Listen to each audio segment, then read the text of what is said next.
Ako po si Christian, ang operator ng Honjet XP600 30cm DTF printer dito sa Dasma. Nag-run po ito ng 7 days sa may total output na 17 meters.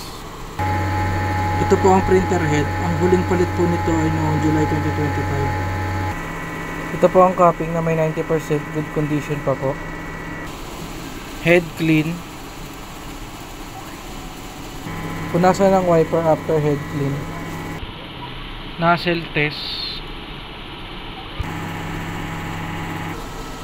Ang ink system ay nasa tamang level lang.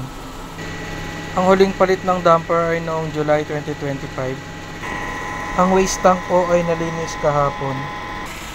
Ito po ang ABR. Ito po ang stocks ng aming in-use ink. Ito naman po ang unused ink, DTF powder, at DTF film.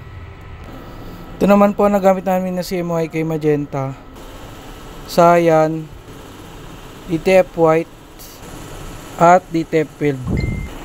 Ito naman po ang aking printer daily checklist.